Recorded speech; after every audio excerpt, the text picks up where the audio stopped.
We're here because free speech is under attack. We're here because people are being convinced that socialism works. We're here because people are being judged guilty until proven innocent. We are fighting back with facts. This is not a safe zone, so buckle up, Buttercup. This is the raw, naked truth.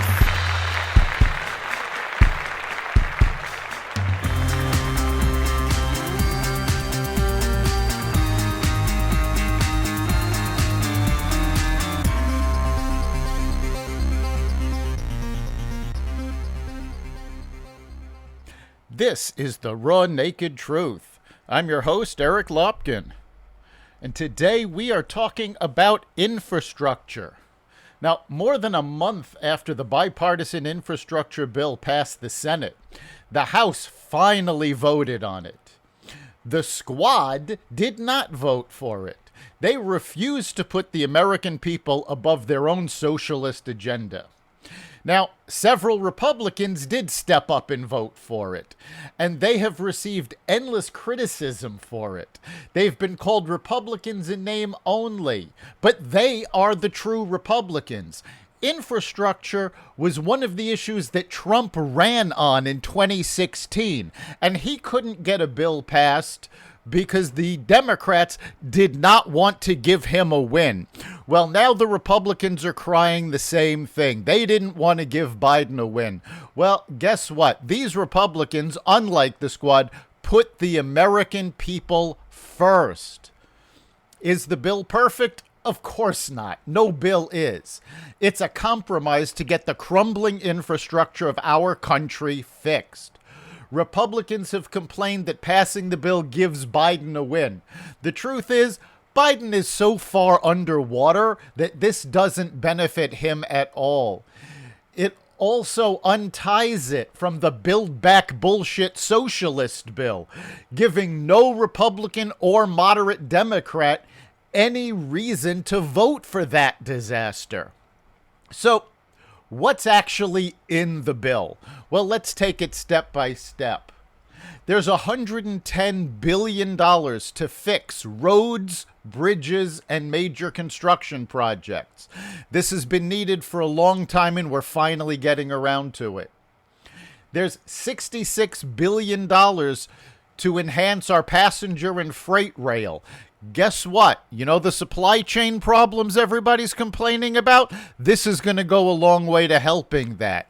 Because if you can get things onto rail cars, you can get them into stores. It's not going to fix supply chain altogether. The fact of the matter is the California ports are sorely in need of modernization, and that modernization has been fought against for years by the California unions. So this bill isn't going to solve everything, but it's a step in the right direction with new passenger lines on trains and enhanced freight rail.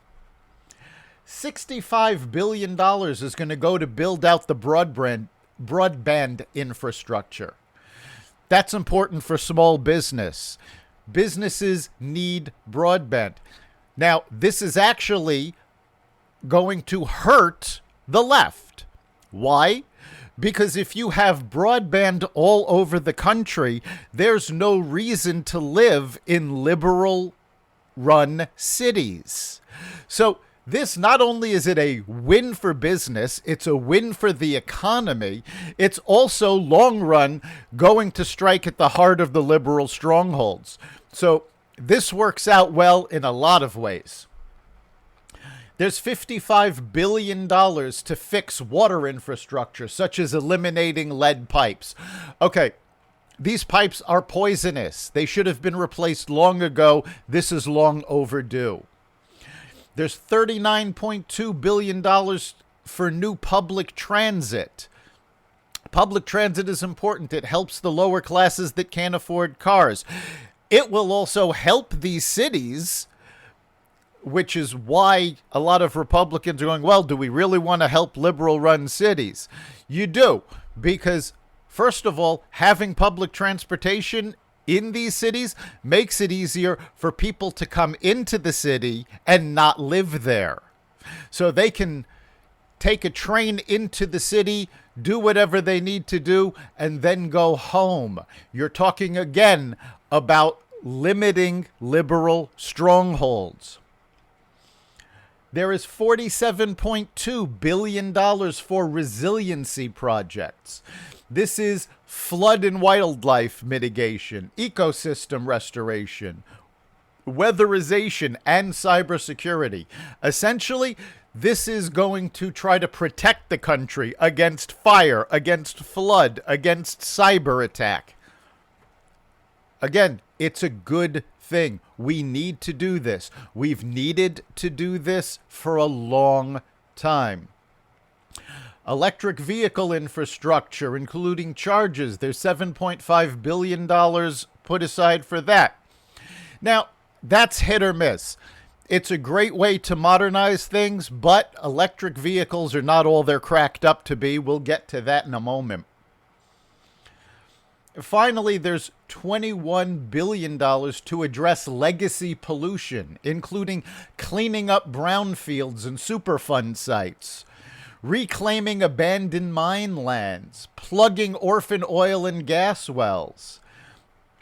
This is fighting pollution. It's going to clean up our rivers. It's going to clean up our air.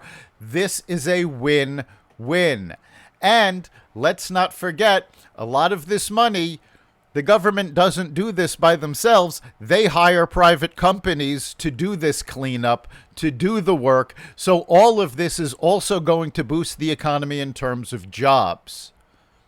So again, the bill is not perfect. Talking about the electric vehicles, the United Nations has released a report detailing the damage that electric cars do to the environment. The fact of the matter is, the rare earth materials that have to be mined for the batteries do a lot of damage. It's not good for our economy because the rare earth materials are located in China, in Afghanistan. There are some in Alaska, but the government refuses to allow mining. So it's not going to the electric car infrastructure isn't going to create the jobs that the Biden administration claims it will. And there are other problems involved with the construction and destruction of electric cars that do damage to the environment, but we'll dig deeper into that in a future podcast. The infrastructure bill will start to fix the crumbling bridges and roads that span this country and provide increased broadband that will empower small businesses and spur economic growth. Watch for the attack ads next year against the Squad, showcasing that they held infrastructure hostage for their own unpopular programs. This is a win for Americans of both parties, but it will not change the fate of the Democrats that we saw in last week's election. If the Democrats push their social agenda, they will see more blowback. The fact that Republicans voted for this bill gives moderates permissions to vote Republican in 2022 and puts pressure on the socialist side of the Democratic Party. All in all, this is a win for everybody but the Squad. I'm Eric Lopkin, and that's the raw naked truth.